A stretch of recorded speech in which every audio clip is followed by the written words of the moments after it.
morning is much more about agencies. It's much more about the people that are possibly paid or organised to look after the community.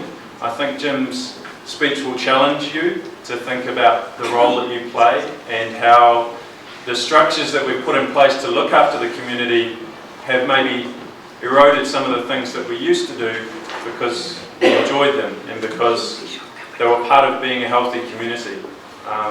For those of you that attended Owen's launch a few weeks ago, Owen spoke of the strength of the community and how important that was and how that was a measure of the values that a community has, holds and represents. Jim's talk this morning will be very similar about empowering the community, but empowering organisations like yourselves to really contribute in a way that complements what the community wants rather than telling the community what it needs. Just before I pass on to Jim, I just want to make it very clear that Jim isn't here to tell you what to do. Otara has a huge number of amazing community projects happening already, has a wonderful reputation for music, for arts, for community action, for community gardens. And what Jim does is he goes around the world telling stories about things that he has seen throughout the world. So one of my sneaky reasons for bringing him over here is actually to show him the wonderful things that are happening in Otara already, so that when he travels the world, he talks about Otara projects. And I expect him now to be one of Otara's greatest ambassadors, and someone that goes forth and starts to dispel some of the rumours and myths that Otara has had attached to it over the years. Because the Otara of now is not the Otara of a while ago. The Otara that people speak of and they read about in the media is not the Otara that we all know when we're here wandering through the town. So as well as all the wonderful work that you guys are doing, Jim, I hope you will welcome him as being one of the new ambassadors for Otara as he travels the world. And I hope over the course of the day some of you get a chance to share your stories about the great work that you're doing in the community. So I'll pass over to Jim and thanks very much for coming along. I really appreciate it. Thanks. Kia ora, Tefano. Yeah. It's great to be here. It is a spectacular community, and we had so many people out last night who were just so passionate about this place. I love to see that. I think there's so much to build on, and the turnout today is fantastic. So I think we can take this great place to even higher heights. So look forward to working with you over the course of the day. How many of you, I see some familiar faces from last night. How many people were here last night? Okay, so I got a few, you have to bear with me a little bit. I got a few things I'm going to repeat from last night, just because I want to lay some context. But last night I really talked about why community is so important, and I want to re-emphasize that today. And I talked about if we're going to build partnerships between agencies and communities and really do our very best work, it requires a paradigm shift on the part of both community and agencies. So yesterday I talked about how community needs to change. That if communities really are going to be at their best, they need to step up. They can't just wait for agencies to do everything. They need to recognize their strengths. They need to build broad and inclusive engagement, so it's not just a few people speaking for the community, but it really is broad-based engagement across the community. And today I really want to focus on how agencies need to change if they're going to be supportive of those communities and help those communities be the best they can be. So I'm going to start off by just relaying some of the key messages from last night. And the first one is why community is so important. Why we need to focus on community. And I believe that there's a role for government and there's a role for agencies of all kinds, nonprofits, but there's no substitute for community when it comes to the things we care most deeply about. That there's some things that are best done by community. And one of those is just the power to care for the earth. That we aren't never going to get through climate change if people don't start thinking of themselves as community members, if they don't start connecting with one another in the place that they share, if they don't feel some sense of responsibility for their actions, some accountability, some sense that collectively their actions are going to make a difference, right? So this is a story from our Ballard neighborhood in Seattle. Seattle has about 600,000 people, but when I'm talking about stories from our neighborhoods, they're about 5,000 or 10,000 people, just to give you a sense of the scale. So actually smaller than this community. So this is in Ballard. Ballard is the neighborhood in Seattle that had the least number of street trees of any neighborhood in Seattle. I don't know if the story's true or not. It was largely a Scandinavian neighborhood, and they said when the Scandinavians came to Ballard, they were so tired of not seeing the sun that the first thing they did was chop down all the trees.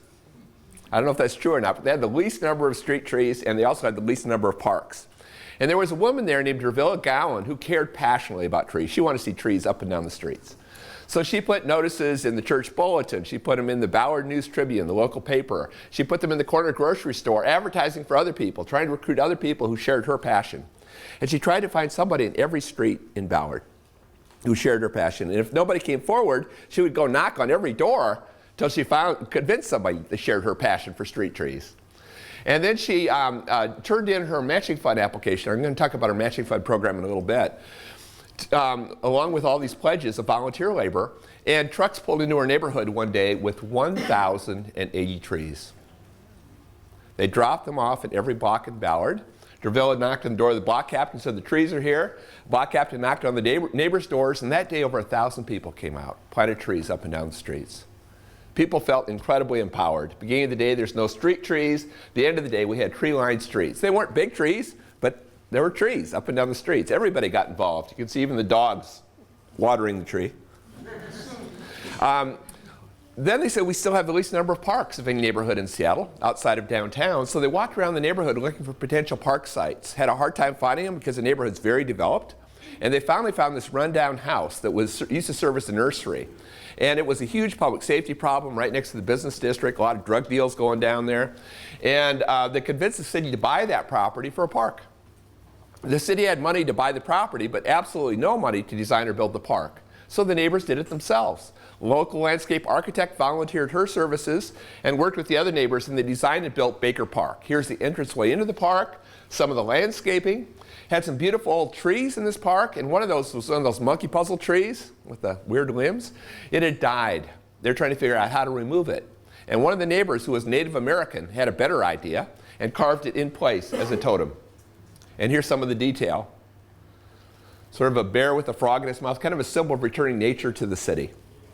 This group went on and built a community garden the next year. This is now one of 85 organic community gardens we have in the city of Seattle, with 7,000 urban gardeners, and collectively they donate 15 tons of organic produce to our food banks every year. And this is their most recent park, site of a former house, so to commemorate the house, they built all the furniture out of cement. And at the dedication for this park, they unveiled a timeline that shows the 20 parks they built over the past 20 years. Every one of them with volunteers. They've renaturalized natural areas. They're restoring a salmon estuary. They're building playgrounds. They're building ball fields. They're working with the kids to build a skate park. 20 parks in 20 years, all with volunteers. They said, well, this is great. We've made our neighborhood a much better place, but we're concerned about what's happening to the planet. We're concerned about climate change. So they organized an all-volunteer group called Sustainable Ballard. And they have a big event each year they call Sustainable Ballard Fest, where they invite everybody in. They have music, they got food to get people to come in. And when people come, the first booth they go to is the undriver's license station, where you go and you check all the ways you will not drive over the next month. So this is Julia Fields, one who organized it. When you do, you get a laminated undriver's license. So she says, I'm going to walk, I'm going to bike, I'm going to take transit, I'm going to take the train. And when you get your undriver's license, it entitles you to drive the shuttle bus, which is a foot-powered mobile going down the streets of Ballard, gets everybody's attention, gets people thinking, what could I do to get out of my car? What could I do to reduce my carbon footprint? This has created a movement now. Now we have 67 of these organizations. All the neighborhoods around Ballard, all suburban communities have organized, and collectively they call themselves Scallops. Tens of thousands of people are active now. And it all started with Drvilla Gowan and those street trees. There's incredible untapped potential in our communities. Incredible if we just allow the communities to get organized and do some things for themselves. Second unique power of communities, the power to prevent crime. We could have police officers in every street, and we wouldn't feel as safe, and it certainly wouldn't be as appropriate as neighbors just watching out for each other, right? So this is a story from Limerick, Ireland. There are 4 social housing communities in Limerick, And one of those is named Ballinacora Weston. And my colleague Cormac Russell grew up in that. His family was there for several generations. And he and I went back and did some work with that community. They had a huge issue with gangs, violent gangs. Been several murders in this neighborhood. Here are pictures of the gang members. And the government solution was, we're going to go in and buy up people's homes and tear them down and rebuild the community. They didn't consult the residents at all. So they started buying up the houses one at a time. Those houses became boarded up, covered with graffiti. Soon there was garbage everywhere. And then with the collapse of the economy in Ireland, there's been absolutely no money to follow through on the plan. Half the housing is vacant, boarded up. People are scared to death to come out of their homes. But on Christmas Eve, a group of young people organized. And they went around house to house Christmas caroling.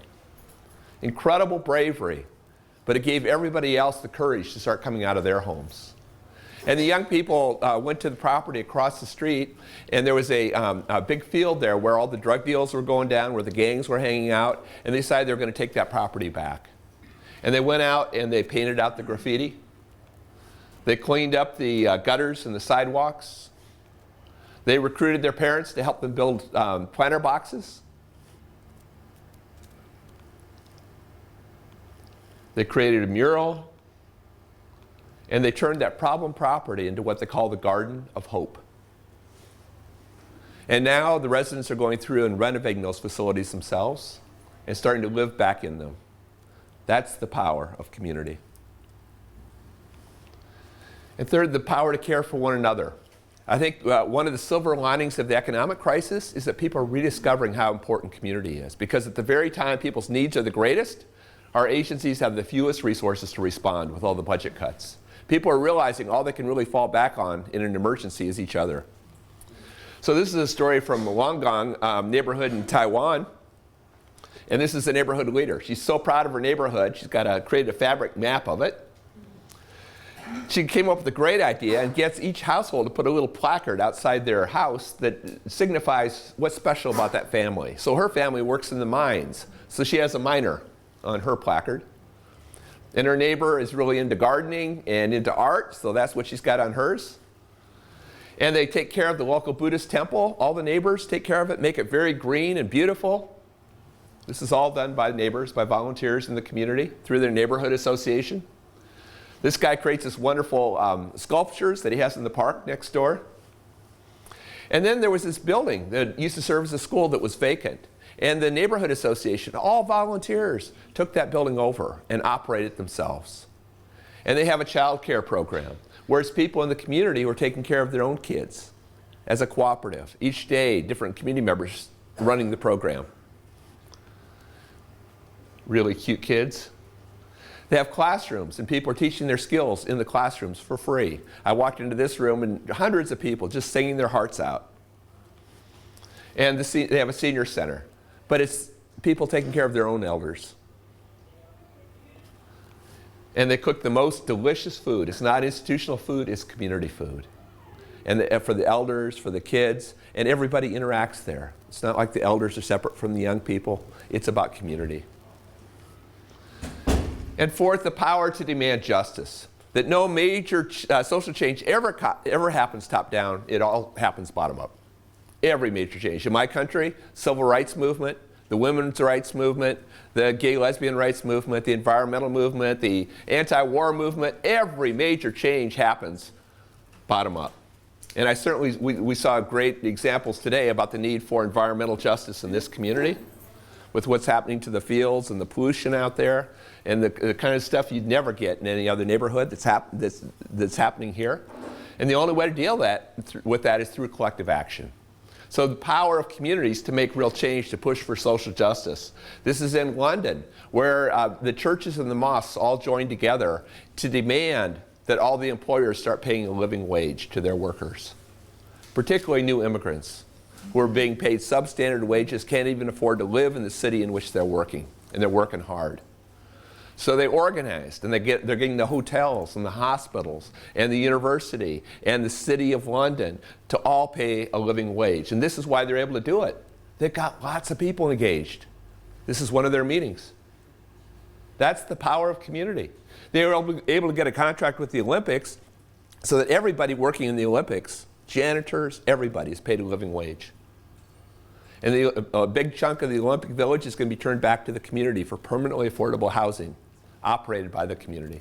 That's the power of community. Communities also, I think, create the best places. If places are just created by council, people tend not to use them, to take care of them, to have much ownership of them.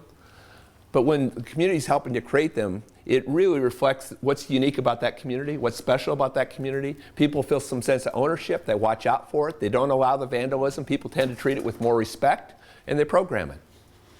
Emergency response, we've seen that over and over again, most recently in Christchurch with the earthquake. When there's a disaster, government agencies can't get out there quick enough. We're totally dependent on our neighbors, but people often realize it when it's too late.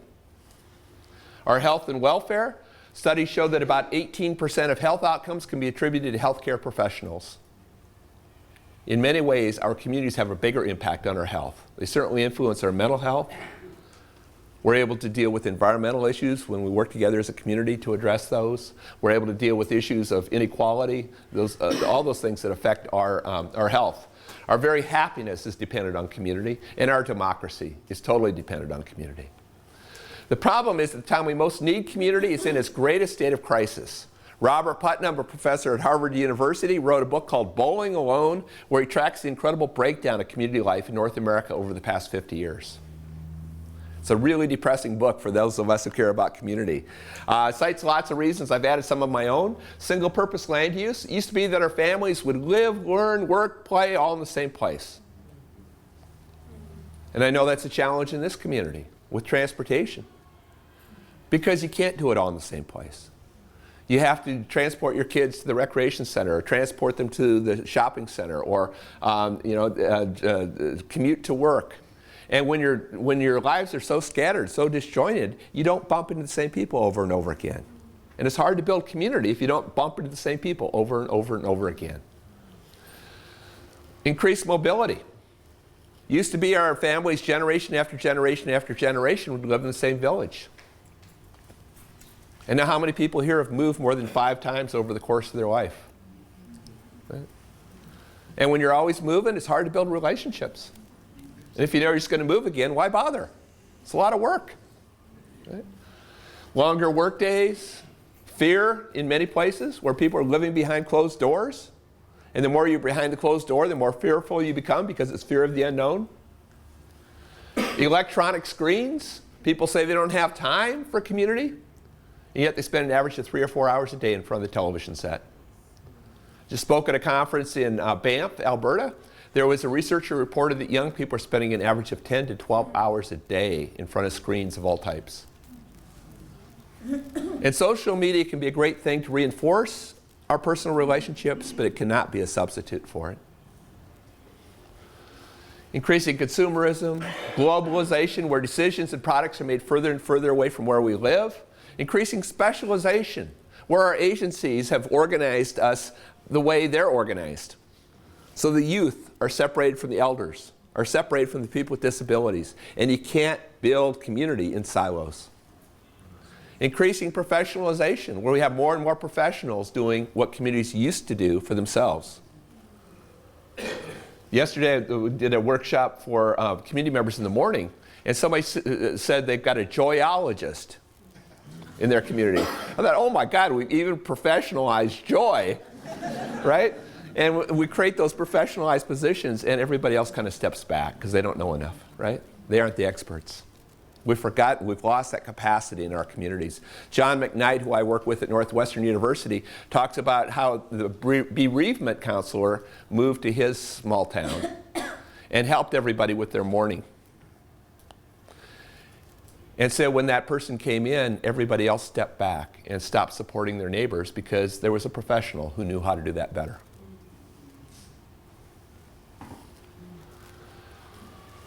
As a result, I think I skipped a slide here. My first slide really talked about the circles of relationships, and that's what community is all about.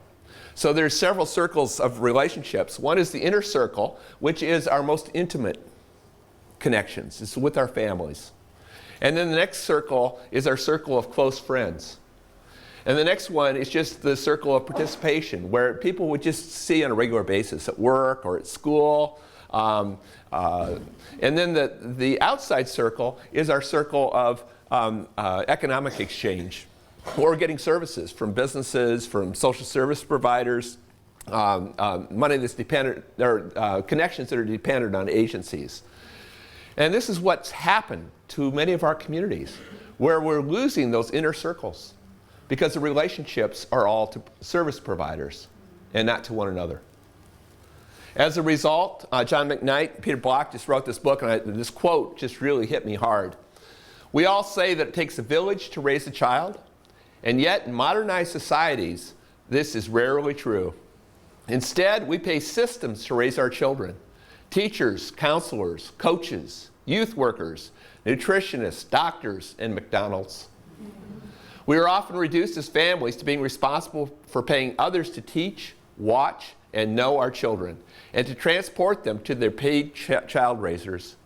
Our villages have often become useless. Our neighbors are responsible for neither their children nor ours.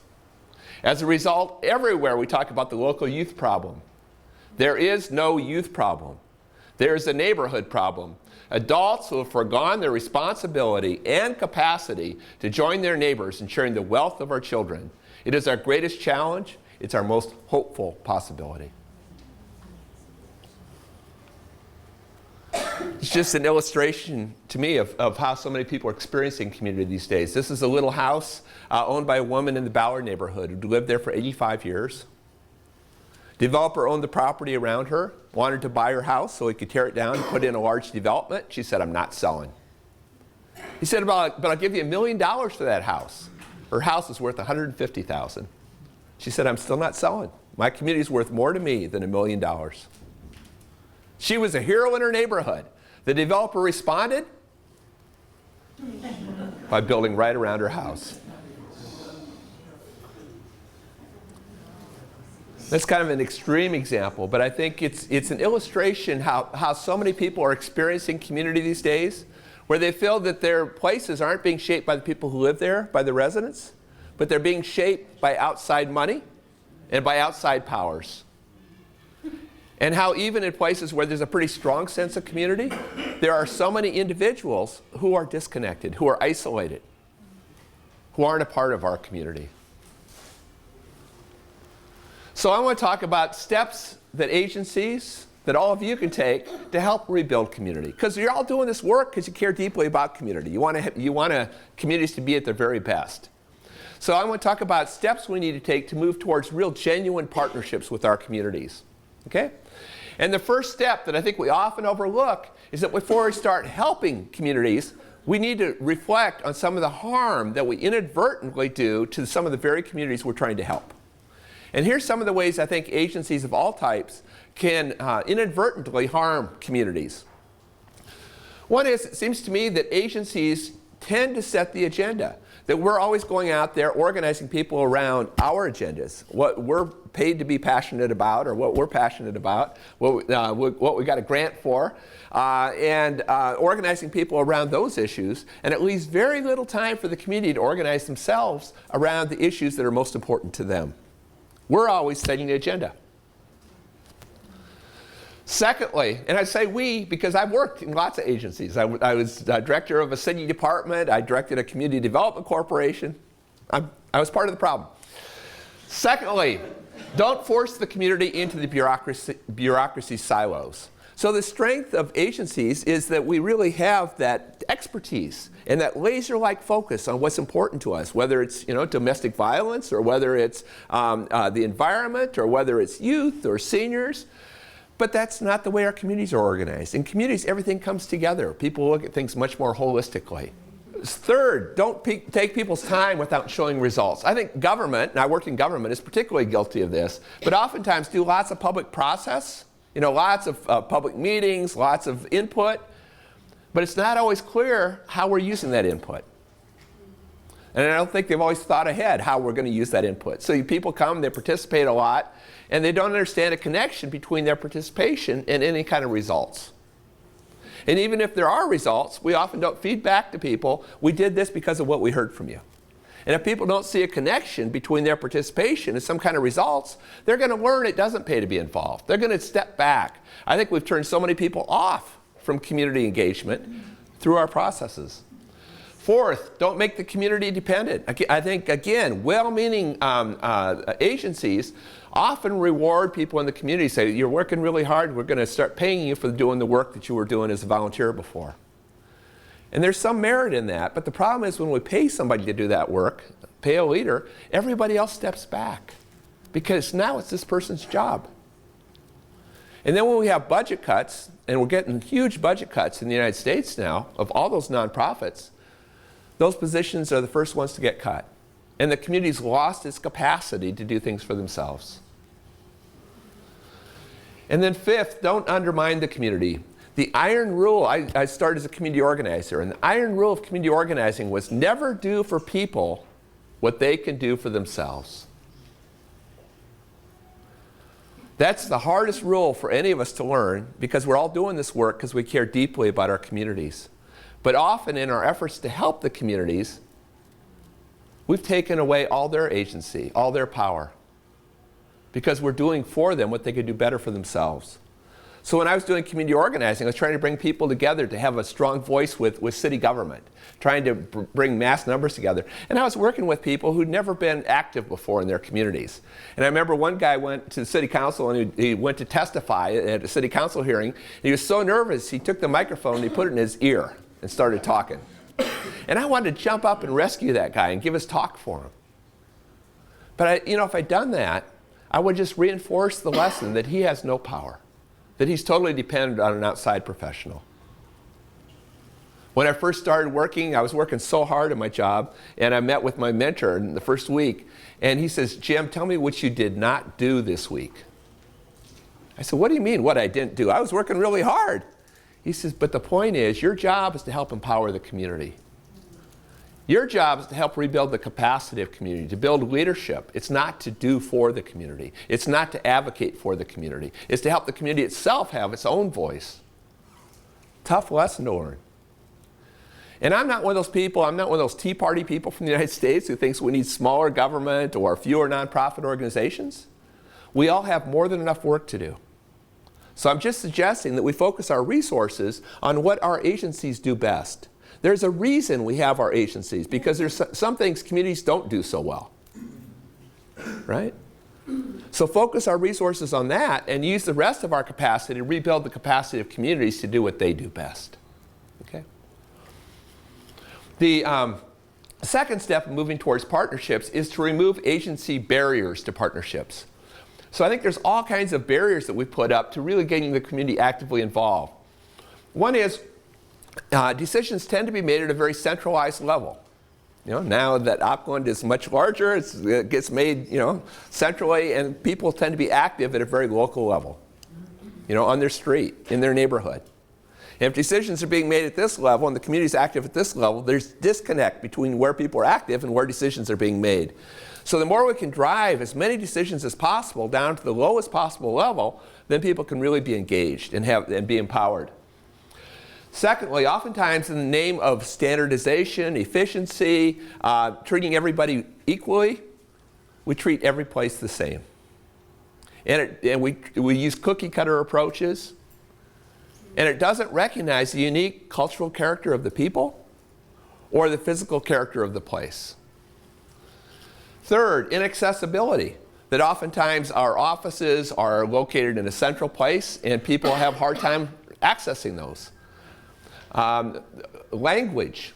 Not just different, there's many different languages in this community, but even if everybody's speaking English, we need to be clear we're speaking the same English that the people are speaking. And increasingly we use our specialized, professionalized language, use really fancy terms like asset-based community development to mean something really simple, which is just build on your strengths. And when people don't know what we're talking about, they don't get engaged. They don't feel like they know enough. Oftentimes we're working the same hours that our community members are working. That makes it hard for them to engage with us. Bureaucratic red tape, health and safety issues. Keeps a lot of people from getting engaged in community.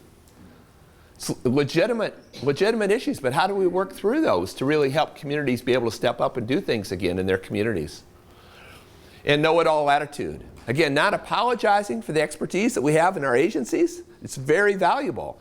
But recognizing there's incredible expertise in our communities. Incredible expertise, often of a different kind, where they know their history, they have their relationships, they know their priorities, they know their culture. And when you bring those two kinds of expertise together, you get the best possible outcomes. And then third, to actually rebuild the community's capacity. So providing leadership training to community. We often have lots of training within our agencies, but how do we make that same kind of training available to our community members? We have high expectations of them, and yet we often don't give them the tools to be as effective as they could be. To assist with outreach tools like translation. We often have those tools within our agencies, but do we make them available to the associations in the community so they can connect with each other? To work with associations of all types, that oftentimes the only associations we work with are the ones that are organized around our agenda. So we deal with a very narrow group of people. And if we really want to reach out to the whole community, we need to recognize all the other networks in the community and reach out to those as well. To offer a non-meeting option, to provide forums for networking. So there are many different, it's not like there's one community out there. There are all kinds of different networks in the community. There's lots of different factions in the community. Just as agencies tend to be organized into discrete functions, which makes it hard for the community to work with the agencies, communities are often in factions. Right? And it's really hard to work with a community when it's lots of different factions in the community. So how can we help them to start networking, to get to know each other, to start building relationships, to work out a common vision, to work out consensus? Because then the community makes it much easier for the community to partner with our agencies. To offer non-meeting options for engagement. I talked about this some last night. I said, you know, the only option we usually give people for engaging in community is to come to meetings. That's the worst possible option. A few people like to go to meetings, but most people don't. They don't see many results from meetings. They know, they come to that first meeting, they're going to be in the sign-in sheet, and they're going to be sentenced to meetings for the rest of their lives. Right? So if we really want to get people engaged, we need to use all the different tools. We know that social functions really work. Food, music will get people engaged. Because the point is to build relationships. The point isn't who can endure the most suffering, right? And yet we always resort to meetings as a way to build community. Or projects is a great way to build community. Because with projects, unlike with meetings, there's always a result. And there's a role for everybody, for young people who would never come to the meetings, and for elders, and people with disabilities, people from all walks of life. To share stories of successful communities. This is one we really need to do a lot better job of. The media, we're talking about that this morning, the media do a terrible job. They always talk about what's wrong in our communities because that's what sells papers. And that's what, and they sort of focus on the abnormal, right? But when that's in the papers all the time, people start thinking of that as the norm. That's the way our community is because that's all we read about in the papers. I think one of the great things about social media is it gives us an opportunity to get some of the other stories out. I was just in a community in England where they decided to create online to get people to share their stories about community, the power of community. And they're trying to get 3,000 stories from one small community. They're calling jubilant stories and getting people to send in their stories. Because stories are the lifeblood of community. Stories about the power, to remind people about the power of community, to give people ideas about what they might do themselves. And there's so many wonderful stories in this community. We need to raise those up so people are aware of them, to recognize the people who really make this community work, and to inspire other people to step up and do similar work. To highlight community strengths, that too oftentimes we just focus on the needs of the community, and then the community starts internalizing that map of itself and forgets about its strengths. And to move beyond citizen participation to community empowerment. So citizen participation is really about involving citizens in our priorities through our processes, And community empowerment is how do we support the community around their own priorities through their own associations. Fundamental difference. So I just want to illustrate one way we did this with my work with the Department of Neighborhoods, which we started in 1988 in the city of Seattle. It's a department of the local council, an area of about 600,000 people. First time a department been organized the way the community was organized, by neighborhood. And it allowed us to do work in a very different way. So we had 32 different departments, like just about every council does, one for police, and one for parks, and one for housing, and one for arts, and one for the streets. And the first time a department been organized by neighborhood. So what we realized was if we're really going to work effectively with the community, it really required a paradigm shift. And this just shows the power of looking at the map in a new way. Right? And I think three major shifts are needed. The first one is, how do we move from siloed thinking, which is the way agencies are organized, to focusing on whole places? It is absolutely impossible for the community to partner with us the way we're currently organized. How many different agencies are there just in this community? You told me the number. About 1 million? About 1 million, yeah. So all these local agencies, plus you've got council with all its departments. You've got so many agencies. In the city of Seattle, we had 32 different departments. Then we have our county government with all of its departments. Then we have our state government with all of its departments, our federal government with all of its departments. And then we have hundreds and hundreds of nonprofit organizations. And every one of them is trying to reach out and engage the community. They're being engaged to death. There's not enough nights in the year to go to all those meetings. And it's not the way people experience community. They don't experience community in silos. It's one of the powers of neighborhood or community approach is it's in neighborhoods that everything comes together. You get a much more holistic approach. You get much better solutions than come out of very narrow agencies. So it's really backwards. Our communities now are organizing themselves the way our agencies are organized. Who's serving whom? So if we really want to work with communities, we need to figure out how do we organize ourselves, not just along vertical lines, but also organize horizontally by place so that we can work effectively with our communities. So here's an example of how we did that with the Department of Neighborhoods. We created what we call little city halls, where people could do business with city government right in their own neighborhood, where there's a storefront office where you can go in and do any kind of business with any department of the city or the state. You can apply for a passport there. It's largely low-income people who come in who are having a hard time paying their public utility bills. And because they're having a hard time paying their public utility bills, they often need food or they need shelter, they need other services. So we're really tied into all the agencies. One-stop shop for all the agencies. But the best resource we have there is what we call a coordinator. And that coordinator is somebody who worked for me in the Department of Neighborhoods, works for government, but also works for the community. They often call themselves overt double agents. They're really clear. They're working for both government and the community. And their job is to help connect the two. So they know city government inside and out. They know all the different departments, and they know the state, and they know the county, and they know all the local nonprofit agencies. So when an individual needs services, they have an issue, they often contact the coordinator first. So they don't have to go through all that runaround that you'd get through the bureaucracy. And all the departments and the nonprofits will contact that coordinator first before they start working with the community, because that coordinator has the relationships with the community. They know all the networks in the community, all the different associations. They have that trust. They have those relationships and can help those departments and agencies work effectively with the community. It's a whole lot more cost effective than each agency doing its own outreach, and it's a whole lot more community friendly. Does that make sense?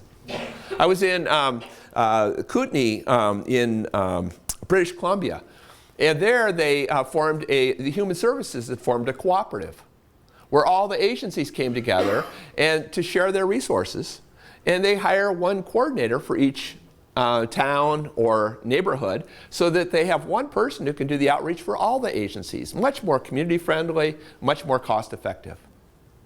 So you might think about an approach like that here.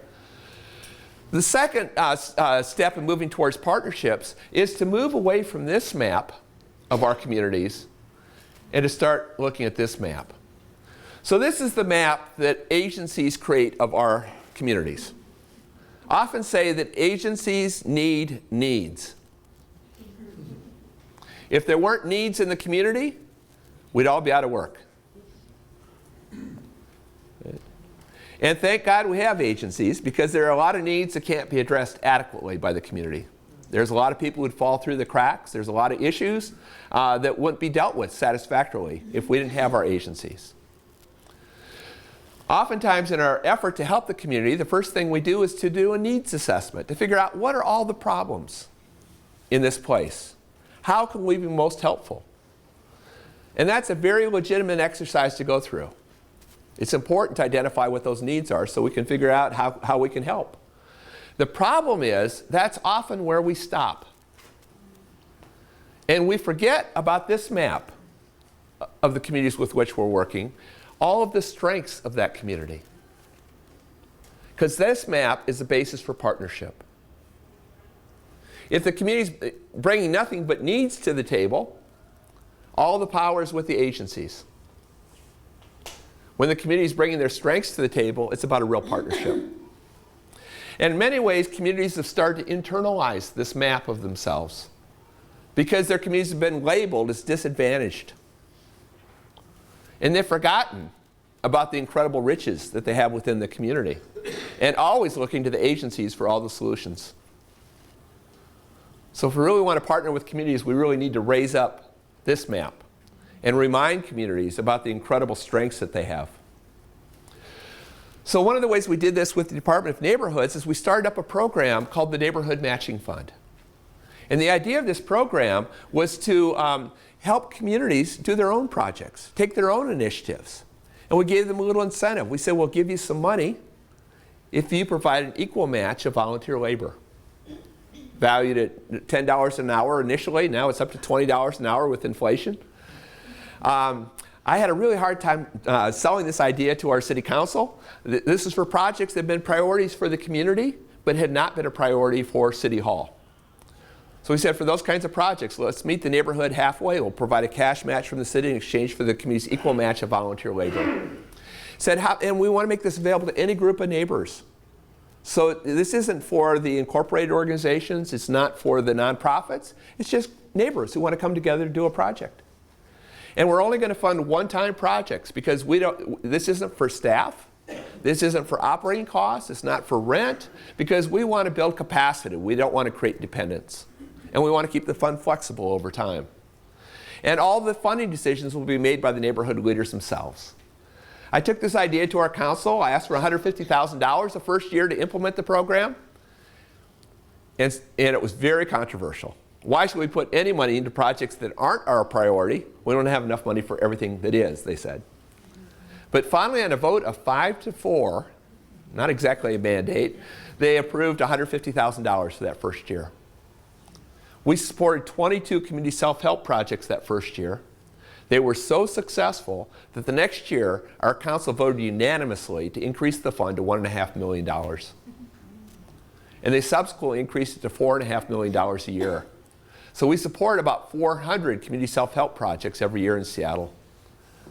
We celebrated the 20th anniversary of the Neighborhood Matching Fund 3 years ago in Seattle.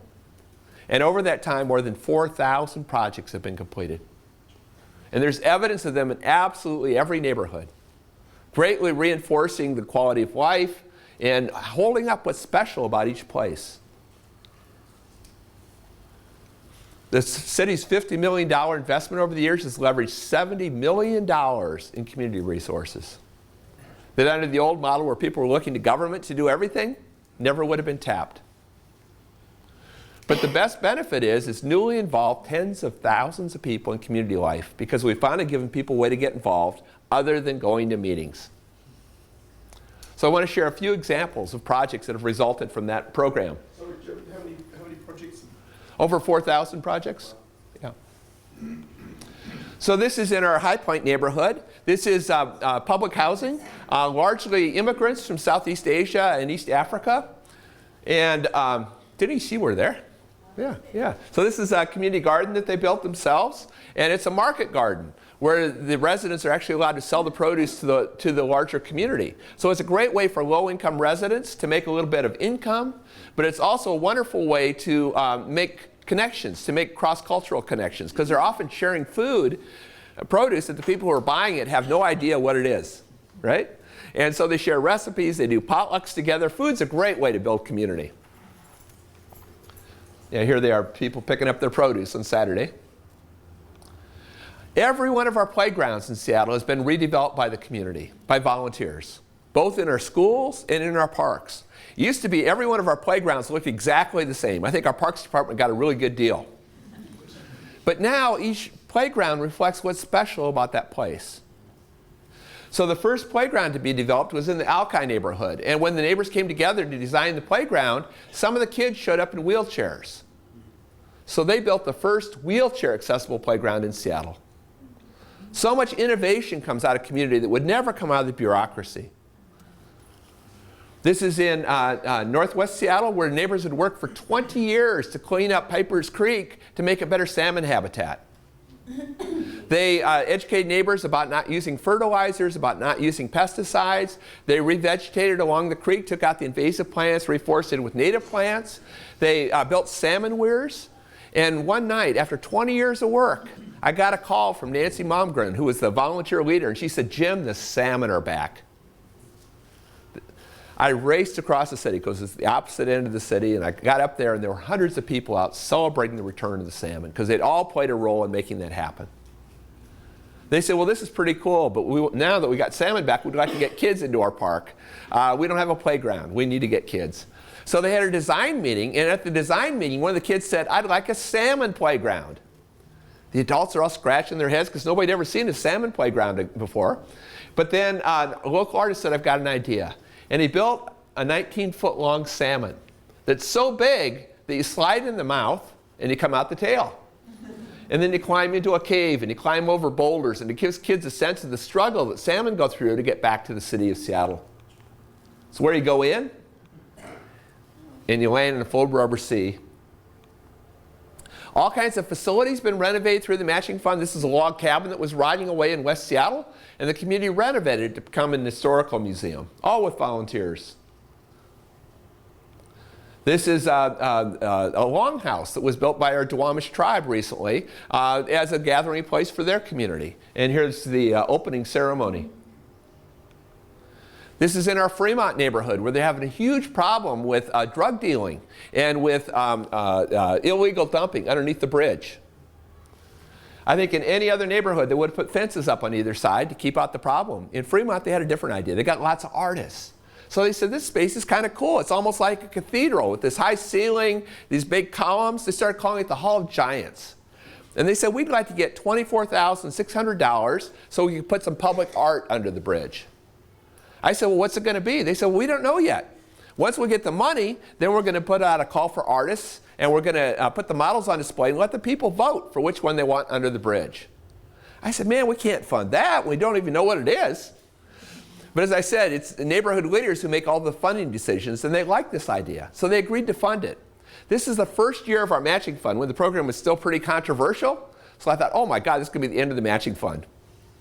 So they got the money. They put out the call for artists. Artists submitted different models for what they wanted under the bridge. Somebody submitted a large throne because they were calling this the Hall of Giants.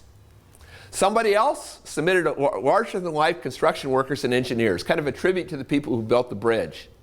Somebody else submitted a troll. I thought, oh my God, how would I explain to the mayor we're going to use public funds to build a troll under a bridge when we don't even have enough money to take care of all the roads? I thought, this is a terrible idea. So they had these sculptures on display, the models on display at the Fremont Fair. 100,000 people come by, and everybody who comes by is entitled to vote for which sculpture they want under the bridge. I kept going by voting for those construction workers because I figured they're the least objectionable, right? Guess which one won? Yeah, my worst fear. And it got even worse.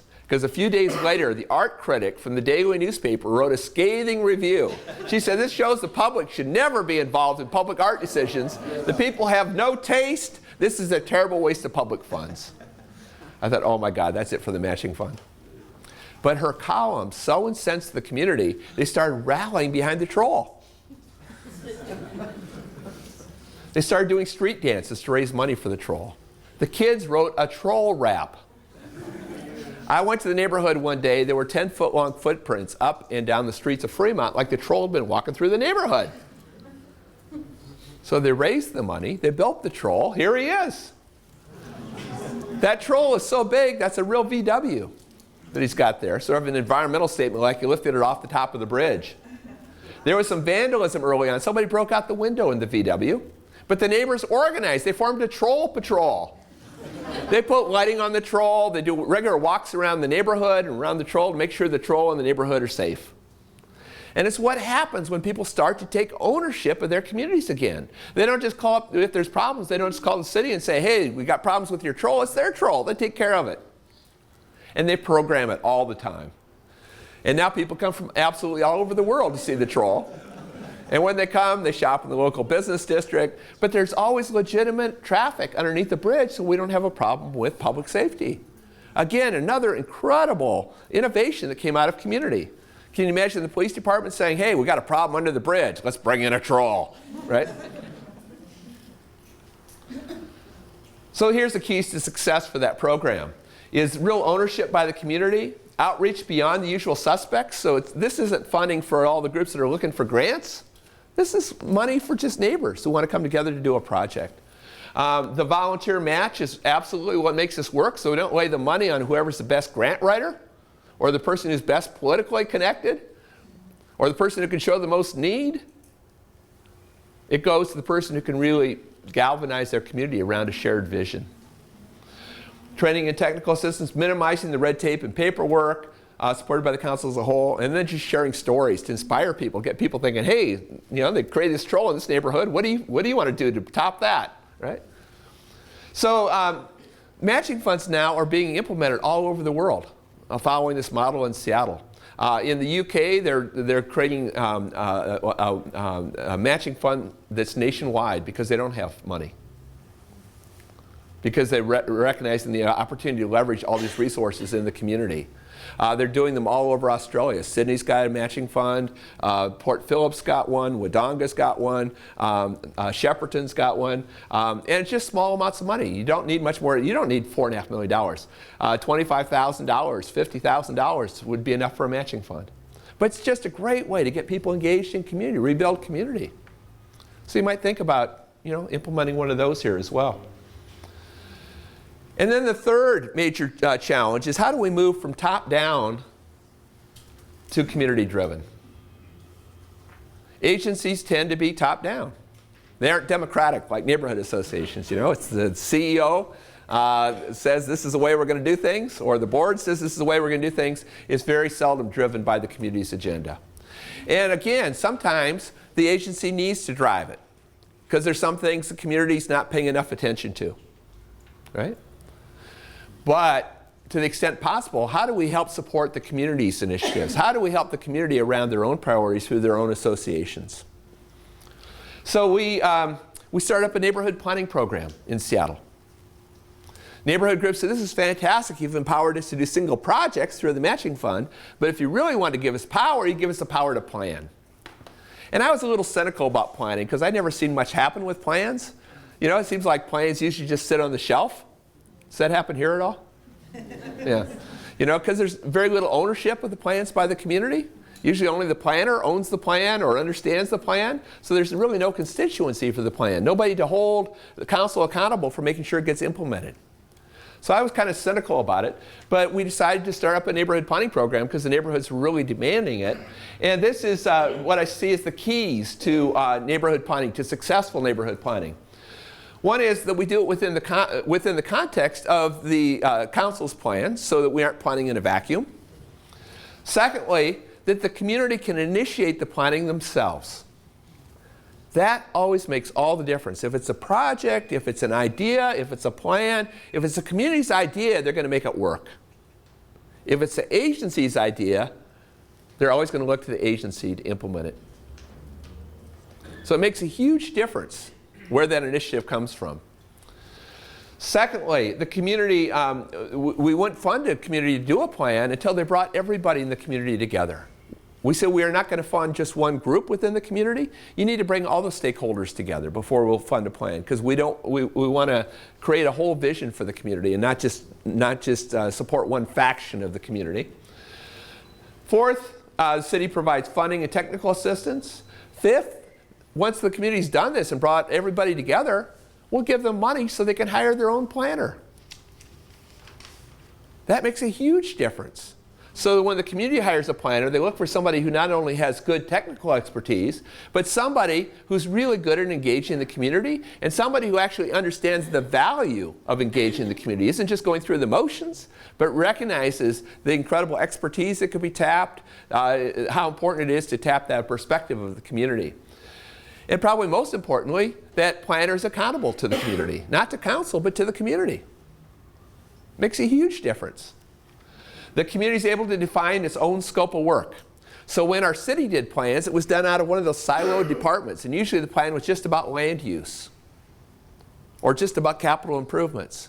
And there's nothing more controversial than a land use plan, particularly when it's divorced from everything else.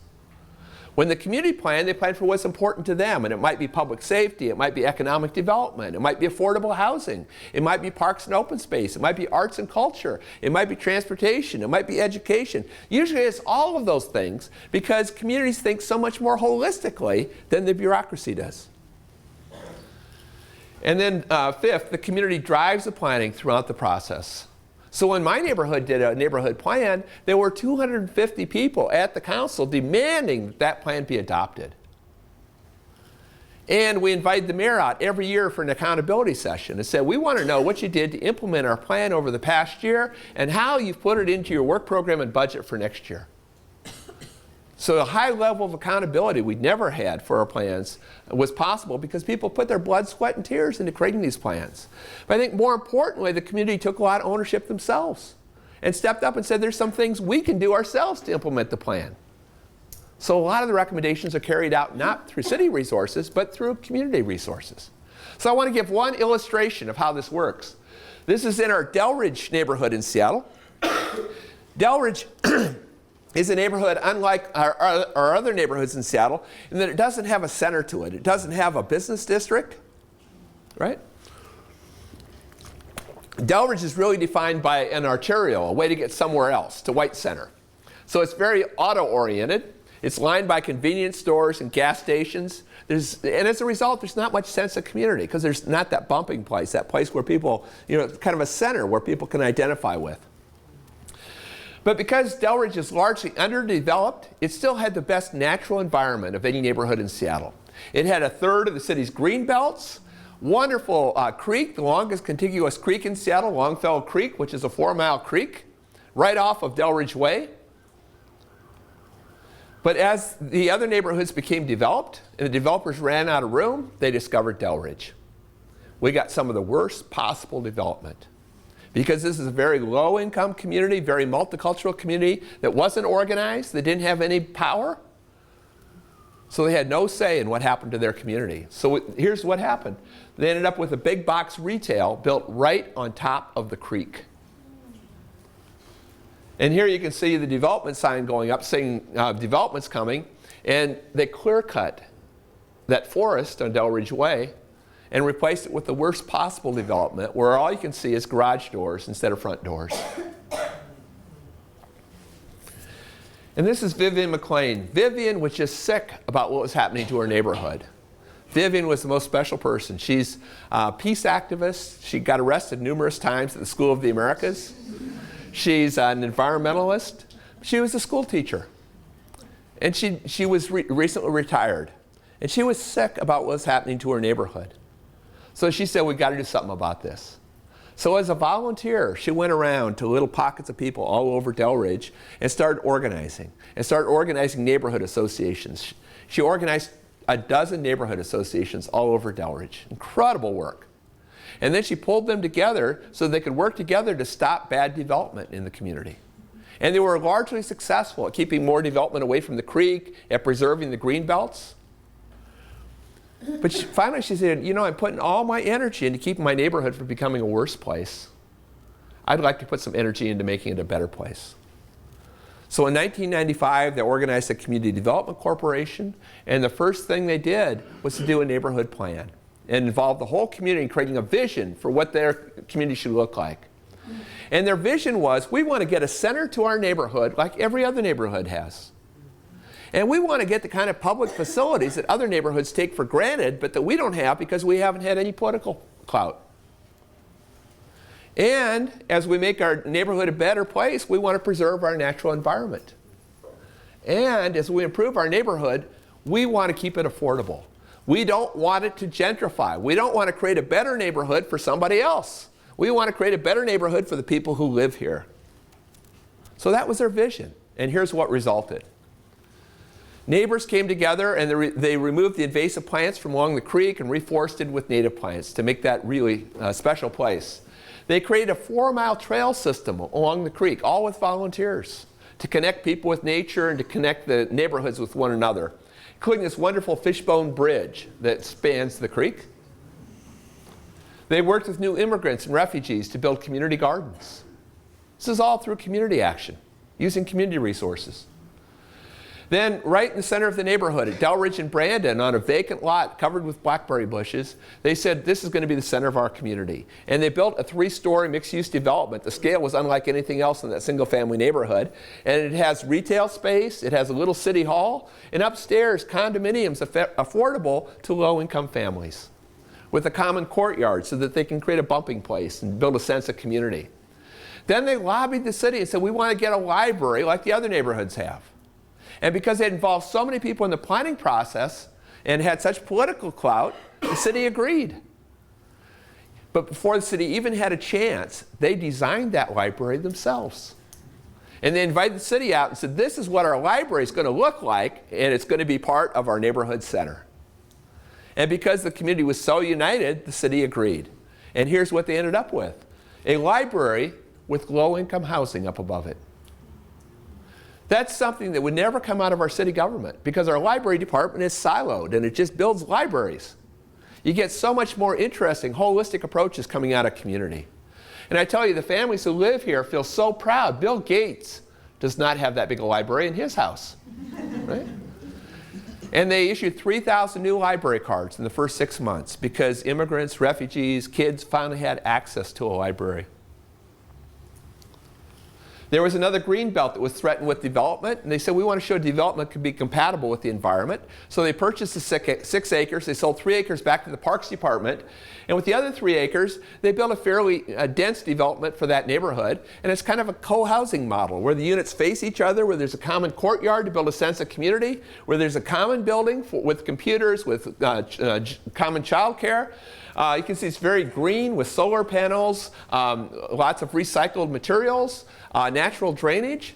But this is housing for low-income families, including 7 families that are transitioning from homelessness, who now have some of the best housing in the neighborhood. There was an old food bank that was just a little shack when you came across the West Seattle Bridge. And people would be waiting, because it was so small, people would be waiting outside in line to get into the food bank, in full view of all the other neighbors as they drove down the arterial in the rain. They said, we want to treat people with respect. We're going to build a new food bank, and we're going to create other spaces there so we can do job training and help people escape dependence on emergency services.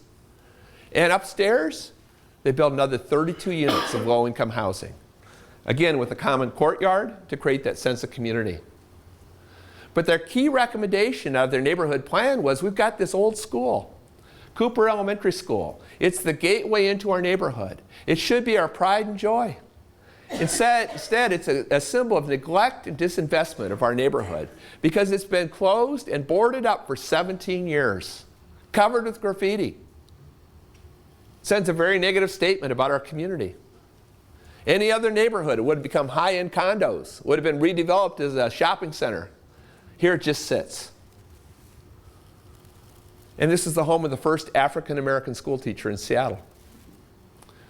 So they organized, and this was their key recommendations. They wanted to renovate this building to make it their pride and joy again. And they had lots of community sessions where they brought community members together to create a vision for how that center should be used. And they voted, they came up with a number of different ideas, but the one they voted on is they said, we want to create a multicultural center to surround our young people with the arts, to give our kids every chance to be successful. They were so excited about the vision that they did a capital campaign to raise money to renovate this facility and to build that co-housing project I showed and to build that food bank. They raised $28 million out of this low-income neighborhood through a grassroots organization. And this is how they did it. The board is made up of low-income residents. There was a girl on that board who was from public housing who pledged all of her summer earnings to this project, $1,000. And when the other board members saw her step up like that, they said, we're going to stretch as much as we can. Everybody stretched, and they put in $150,000 from the board, all low-income members of the community. And then we went to the banks, into the foundations, into council, and we said, we stretched as much as we possibly can. We stretched more than we possibly can, and we expect you to do the same. And they did. They stepped up. When corporations, foundations, council sees the community with that kind of commitment, they're much more likely to give than if it's just asking for a handout. So here's what resulted. They renovated this building to become the Youngstown Cultural Arts Center. And they brought in the Interagency Academy, which is a school for kids who had been kicked out of every other school in Seattle, kids who'd had no breaks in their lives. And they brought in the leading youth arts organizations as the anchor tenants. And they fixed up the old gymnasium as a state-of-the-art movement studio where they do hip-hop and where they do breakdance and where they do ballet, all kinds of movement. They put in a recording studio. They fixed up the old cafeteria as a state-of-the-art theater. And the old classrooms are now 37 live-work units for low-income artists. Beautiful spaces where they have high ceilings, big windows, but the artists help program the space down below with the young people. So this is from opening night, some of the artists and some of the young people performing on the stage. There were 3,000 people there. Place is absolutely jam-packed. And everybody was so proud because it was their idea. It was their kids who were performing. They're the ones who'd raised the money for this project. So here's what I see as the value of community-driven planning. That implementation actually happens. The plans don't just sit on the shelf. Resources are multiplied. So in addition to all those resources we have in our agencies, now we have all these resources from the community. Appropriate development occurs respecting the unique character of the neighborhood and the culture of the community. More holistic and innovative solutions result, and a stronger sense of community is built as you bring all the different factions together to create a common vision for their community. So I see the hallmarks of agency community partnerships is if we're really going to work effectively with communities, we need to do our work in a way that is more place-focused, strength-based, and community-driven. So I talked about an illustration from government, and just a couple quick stories about nonprofit organizations and how they've taken this approach. So this is our senior services of King County. Senior Services does all our senior centers in King County. And King County is the largest jurisdiction outside Seattle, so a much larger area than Seattle. And they run our Meals on Wheels program, all the senior centers. Their budgets are being cut dramatically because of the economic crisis. And at the very time, our population is quickly aging. So the needs are growing like this, and the resources are going like this. There's a disconnect. So Denise Klein, who's the head of senior services, said, rather than just do business as usual and just keep doing less and less and less and less of what we've been doing, let's figure out a new way of engaging the community. And she decided to take more of an asset-based approach. Instead of just seeing seniors as clients, let's start looking at their strengths. So we organized gatherings all over King County that we called Aging Your Way.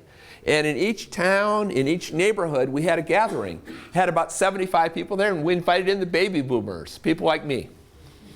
And Denise, head of senior services, started out by asking people to close your eyes and think about when you are first old. That really shook me up. I never thought about that before. Never wanted to confront that issue. But you close your eyes, think about when you're first old, and what kind of services do you need? What kind of contribution are you making? How are you fitting into your neighborhood? And here people are contemplating that question.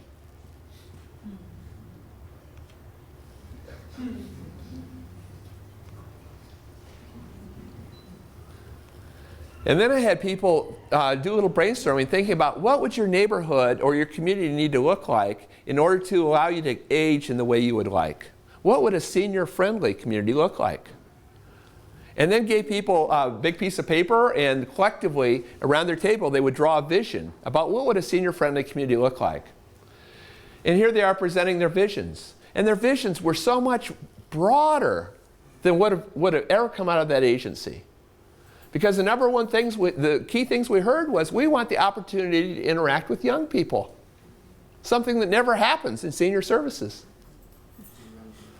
We want the opportunity to contribute. We've worked a whole lifetime to learn, to gain skills and knowledge, and now we're just seen as clients.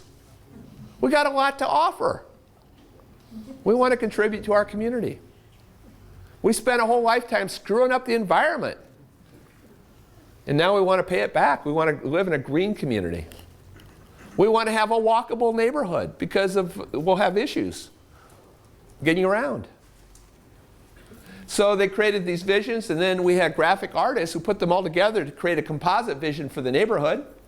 And here it is. This is just out of one of the gatherings. And then people who created this vision came up with actions they could take that would help move towards that vision. So it wasn't just creating a list of things for the agency to do. It was identifying things they could do to create a more senior-friendly community. So they came up with things like neighborhood walking map, a planning for senior co-housing, gay, lesbian community projects, a one-stop lifelong learning website, this maintenance project where they worked with kids in the school to clean up the woods and the paths around the school. They created a time bank where everybody's time is valued exactly the same and people share their skills with one another, particularly across generations. Where young people are helping drive older people to the doctor's appointment or teaching them how to use a computer. And older people are helping young people learn a craft or learn a trade.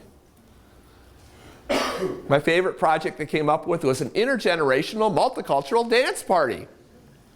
This is out of my neighborhood. They said, the strength of our community is it's very multicultural. So why don't we have a big party and just share our dances with each other? Because we all have our own kinds of dancing. So people came from 12 different cultures, and everybody shared their dance. And so people from all generations and all cultures were dancing together.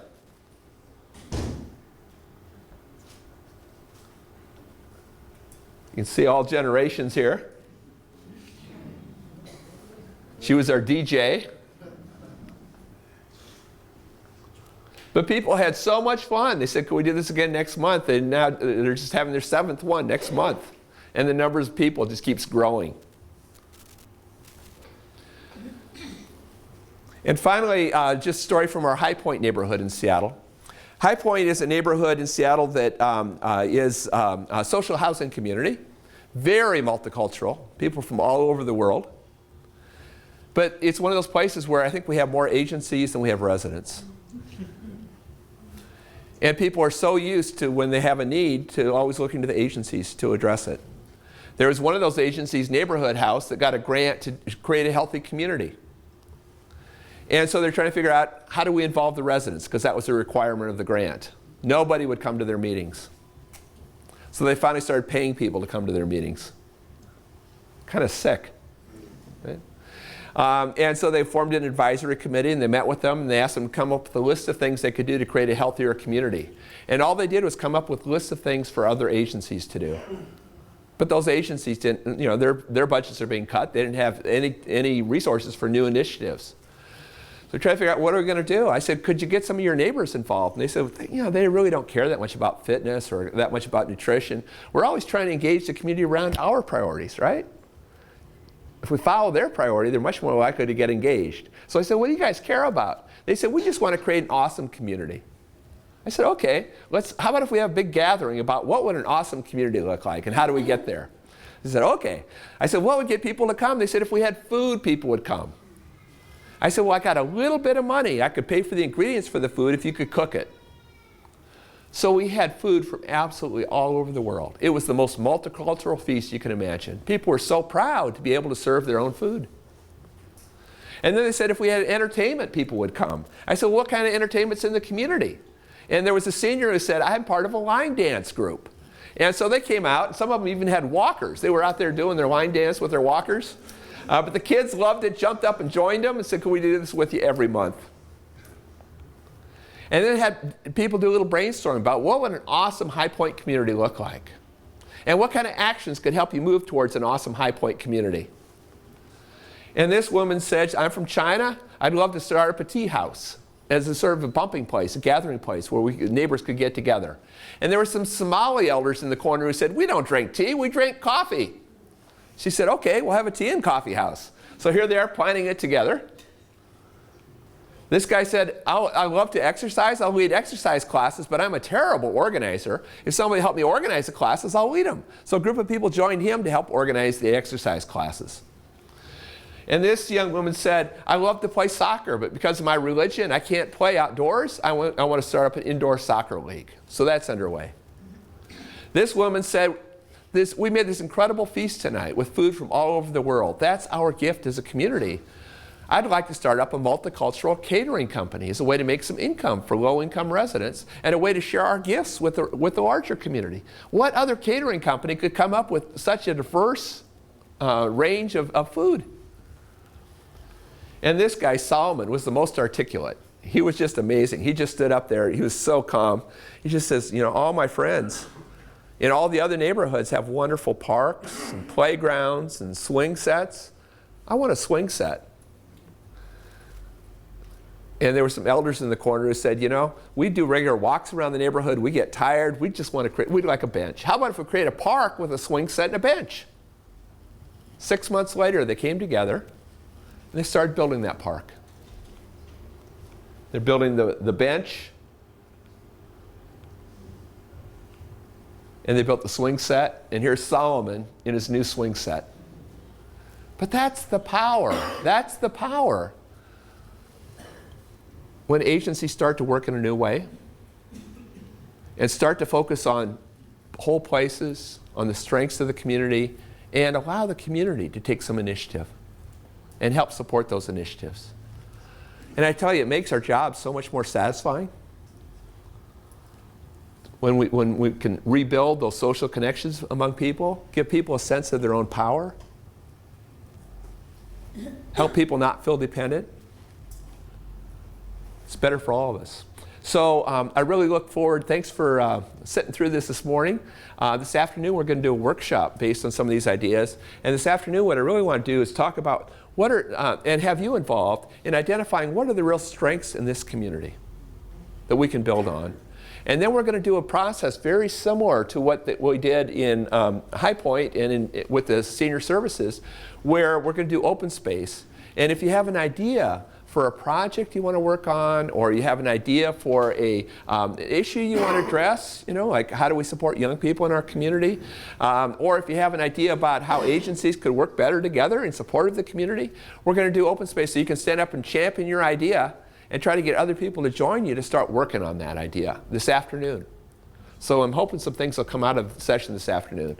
I think they modeled it really well in High Point, and I think you guys can do at least as well. So I look forward to working with you this afternoon. Thanks so much.